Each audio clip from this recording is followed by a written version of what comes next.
Hello everyone, welcome to Redmen TV and welcome to your Liverpool Daily News. I am Paul Machin, I'm joined by Bailey Shaw for this one. Hi Bailey. Hello Paul. You good? I'm hot. Yeah, how are you feeling? You didn't make it into work yesterday? Not good. Interesting. I had Monday night drinks, which is never a wise thing. Just to let you know before we plan with everything, we've got basically a show dedicated to Liverpool shooting down every existing transfer rumour, which should be fun. But this video was brought in partnership with OneFootball and their fantastic footballing app. Those of you who watch on my channel will know that I also have a partnership with them. They are excellent. It is an integral part of how I interact with football and how I get all of my news.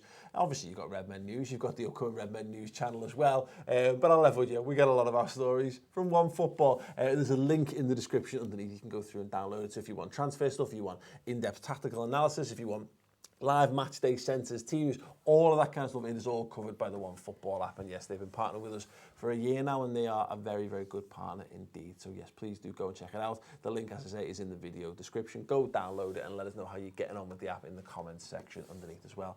If you download it, it makes us look good. Who doesn't want to make us look good? Weirdos, that too. Footballers as well, by the looks of it. Right, we're going to dive into it then. Melissa Reddy has been tweeting, Bailey, and what has she been tweeting? She's been poo-pooing the Nicolas Pepe rumours. I think, not I specifically, but this is like the 6th time we've been linked with him and somebody smashed it down. Yeah. We're not linked, but she said that we've had no talks with Lil over Nicolas Pepe and everything that's been reported recently are pure lies. No meetings or discussions of any sort have taken place. And Michael Edwards personally got in touch with the Lille manager, Christophe Galtier, earlier this month to say there's zero interest. Is that not... is that not a conflicting report? Because if we've had no meetings or discussions of any sort, how can Michael Edwards have personally got in touch with the Lille manager to express his thing? It makes me laugh that Michael Edwards just personally rang him up and said, "Oh, hello, mate. Yeah, I don't want him. I'm ringing up actually to tell you I don't ever want him. Don't call me ever." We said this last summer. This is how you know who Liverpool are in for. It's a process of elimination. Yeah, you work out who Liverpool aren't in for, and then work out who's left. Yeah. And that's who Liverpool might be genuinely interested in. But, you know, there's probably been the two strongest rumours, another one we'll come on to in a minute, is the Bruno Fernandes stuff. Yeah. And once again, Liverpool, now, this doesn't feel to me like Liverpool denying the Virgil van Dijk stuff. Yeah. That was far too concrete. We knew because there was proper leaks on that. There's no concrete sources. I'm not hearing any leaks. And Liverpool are coming out and saying that it's pure lies. It's a very, very strong standpoint. They could have just come out and said no comment, no comment, or we're just not interested. But I suspect that puts an end to the Pepe stuff. I imagine so. I mean, I had this conversation with Steve upstairs, and he was saying Arsenal's transfer policy, whether they are in for a player or not, is they send the same sort of bulk text out and say, we're not interested, we refuse to comment. We're not going to. They've always done that. Whereas with us, it seems our stance for or against is always we're not signing anybody. And obviously, we saw it with Alisson, we saw it with Van Dijk. But like you say, this looks sort of night and day like we're just not interested in the guy. Yeah, absolutely. We're going to move on. We're going to talk a little bit more about those other rumours. Players will be linked with us and news of a future home for a former Red. But we do have the Redmen News channel. We're plugging this, and we're going to continue to plug this until it launches officially on the 8th of July. Monday the 8th is the time when this show moves over to that brand new channel. Make sure you subscribe for all of your daily news and insight regarding everything in Liverpool, not just transfer bollocks, which is largely what we've been covering for days and days and days, but also anything that's interesting, anything that's happening in and around the Liverpool scene. Keep up to date with all of that. Go over to the channel. Once again, in the description, there'll be a pinned comment as well, and we'll after the fact, we'll annotate to the channel at the end of this video. So yeah, other than that, there'll be a proper URL for it coming soon, but other than that, go over there, get subscribed. We'll close like real live subscribe. Go on. Oh, Bing. I do the bang. Click the. You want the bell as well, do you? There you go. That's all you got to do. Click subscribe. Click the notification bell. Just unsubscribe. Yeah, hold on. Brilliant. Don't unsubscribe. Don't follow what Bailey's just done there. Right. Are you ready, Tom? Live subscribe. Bang. Notification bell ticked. That's not one. Bang again. Ticked. Perfect. Nailed it. Look at that. Perfect. Perfect representation of what you should do. Closing in on 6,000. We've set the target of 10,000 subscribers by Monday the 8th. So if you're watching this and you like these shows and you want to make sure that you still have them in your life come the 8th of July, it's completely free. We always talk about the redmentv.com. Separate thing. It's just another YouTube channel. We're moving this content over to a separate channel. There is a long-winded explanation behind it, but just trust me, I've been doing this a long time. There's a good reason for it. You're going to enjoy it. get involved. Moving on then, Bailey, we have got, yes, I say, more on the Pepe stuff. This is where it comes from, the pure lies. I like the fact that just any excuse to get a picture of Craig Bailey on there. Craig Bailey makes the case that Atletico France and Antoine Griezmann, we just want Liverpool need to challenge Man City further next season. Isn't it great being a football pundit? Must be great. I've met Craig Bailey. He's far less of a bell-ending person than he appears on TV. Right. But you go on American TV and you just spout some biff. Just throw a name and something. And no one goes, what are you on about? Either duh or what are you on about, mate? And then they pick up the fat paycheck and they go along. But I would be made up. I'll be made up for that. But yeah, if you want more on the stuff from Melissa Reddy that we talked about in the tweet, you can get over to her article on ESPN. Please do. And check out me and Mel. We're on Press Box this week on LFC TV. I love Mel a bit. She's great, and you should be hanging off every word that she writes. Yes, she's fantastic. This is just. As you were saying, as you said earlier, we've been linked to Nicolas Pepe and Bruno Fernandes. This is an article in the Echo that we're talking about what are sort of Liverpool's transfer plans this summer, and he was saying links to Pepe, Fernandes, and earlier, obviously, in the season, De Ligt excited us as fans, but the Reds have no plans to move for any of the trio, especially despite the odds being slashed on Portugal international midfielder Fernandes, which happened a couple of days ago, which sent a lot of people into meltdown. So it's very much shutting the door on everything sort of instantly, isn't it, at the minute? And I don't know. I don't know whether to make this as, this is just our stance this summer, or we genuinely are not in for anybody.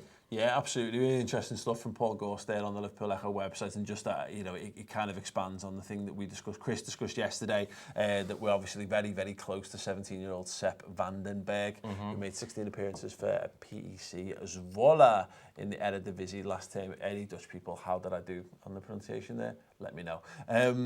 But there was talk that there might be a medical today on this, and this is looking pretty good. We're meant to be beating off a host of big clubs. So yeah, I'm made up with that. We've just recorded a show, actually, Chris and I, looking at Liverpool's squad depth, and I don't know whether, look, he's going to go into the academy, he's going to go into the under-23 setup. It's too soon for him, really. But I think the problem we've got is our age. We've got the perfect ages for centre-backs. Virgil van Dijk is in his prime. Lovren's just starting to get towards the top end of his prime, but so be it. Matip's in his prime, and Gomez is just about to start coming into his prime years. And then you've got down the far end, you've got Keanu Hoover, who's only 16, 17. Yeah. So it makes sense for us. There's no pressing need, unless you're just going to be silly and go and spend £100 million on De Ligt just because you can. Yeah. There's no need. So starting to pick up the next best lads. Yeah. So that in 2 or 3 years' time, when Van Dijk's getting towards the end of his peak, we've got the next generation lined up. Makes perfect sense. Yeah, you hit the nail on the head there. And like I say, it says here in the article that it was only 2015 that we signed Joe Gomez, and obviously 4 years later he's in the first team now. Yeah. I think you're right. We've got the big centre half signing that we made in Van Dijk, and he's there to teach and coach these younger players. And hopefully, when the sad day comes that he has to retire or move on, we've got those young players, especially they're Dutch as well, so I'm excited about that. Absolutely, and moving on then, this is from the Mail by Tom Farmery, definitely a made-up name. Liverpool turned down the chance to sign Atletico. Liverpool turned down the chance to sign Atletico Madrid on Marcos Llorente from City rivals Real. He joined Atletico last week. He was offered to a number of Premier League clubs by his agent, Liverpool, Chelsea and Spurs. All believed had been sounded out. Jurgen Klopp didn't think, however, there was any need for him at Liverpool. This is where we're at. Yeah. This is where we're at. This is not news. This is the absence of news. Yeah, filling a hole. Yeah, I know. It's a bit desperate, that, isn't it? But I love that. It's like, what was it? Llorente's agent and his uncle, Julio, said the 24-year-old was offered to Liverpool before he joined it.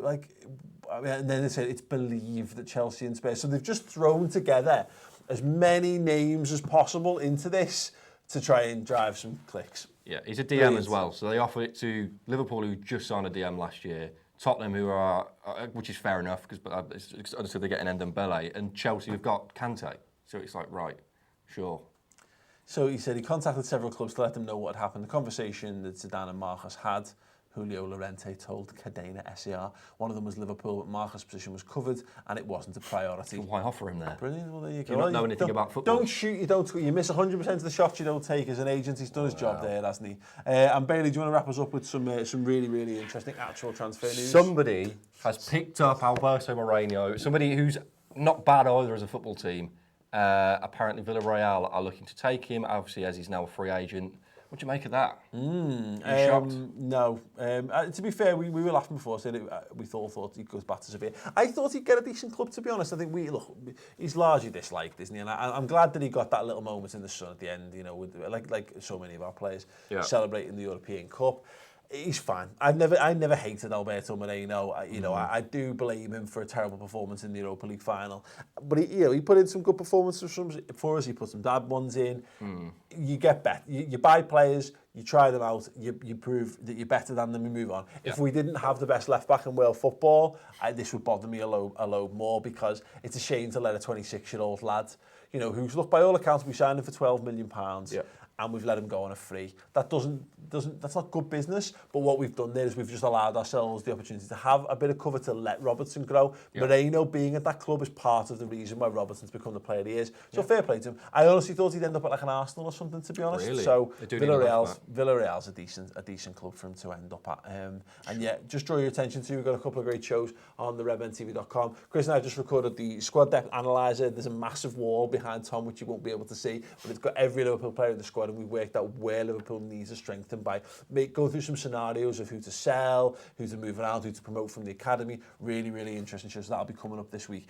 We've done the transfer shows on Monday, and there's one coming up on Friday, and the summer football show is being recorded today, hosted by Steve Hoare. Every angle of Liverpool Football Club is covered by us. If you want the stuff that we're touching upon in these shows and podcasts, then you can get them in more depth and detail on both a Monday and on a Friday. It's completely free to sign up, so get involved.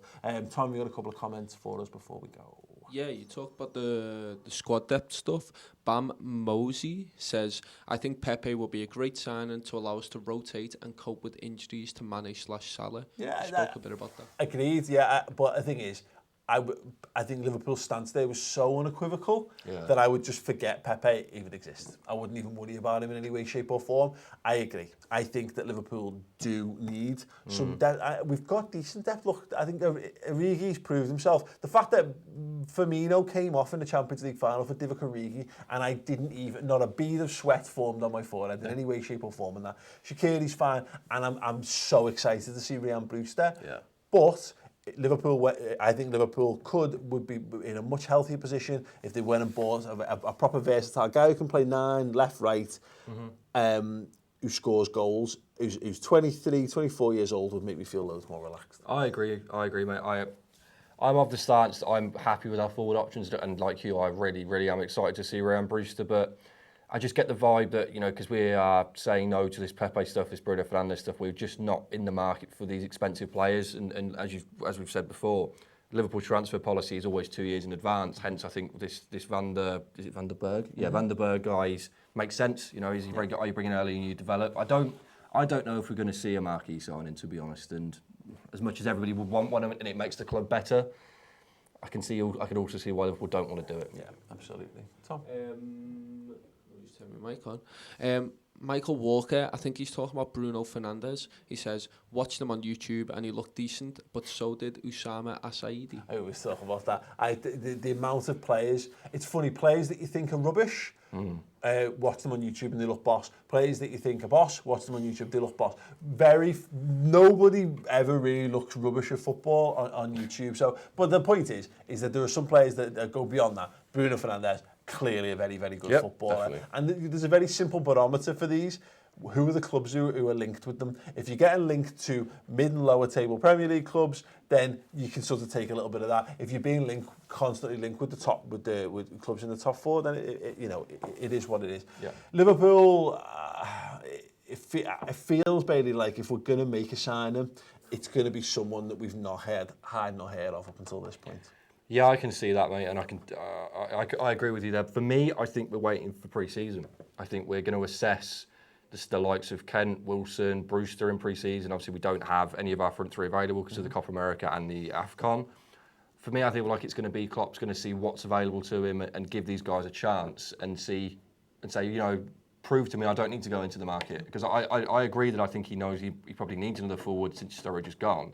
But Brewster is that guy for him, I think. But if it comes to it and he's not at the level, maybe that's the kicker to force him to play. Well, this is the thing, you know, we're going to see a front three, a lot of front threes of Origi, Brewster, Shaqiri. You might see Oxlade-Chamberlain pushed into that in pre-season. We're going to have a clear idea. And I just don't think there's any rush. There's money there to spend. there's a squad that is already better than it was last season, just for the experiences that it's had and the inclusion of the younger lads who can bolster what we've got.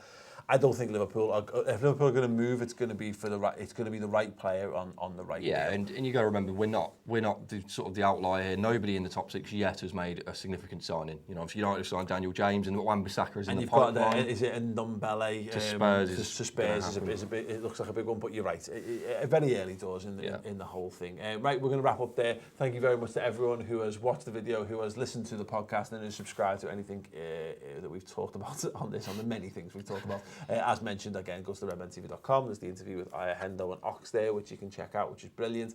There's more stuff from that to come in the coming weeks as well, so stay tuned for all that. Make sure you download the OneFootball app and go and subscribe to the Redmen news channel on YouTube. You got all that? I'm sure you'll have. You're all wonderful, brilliant, intelligent people. We'll be back with more news at 12:30, promise, tomorrow. Ta-ra.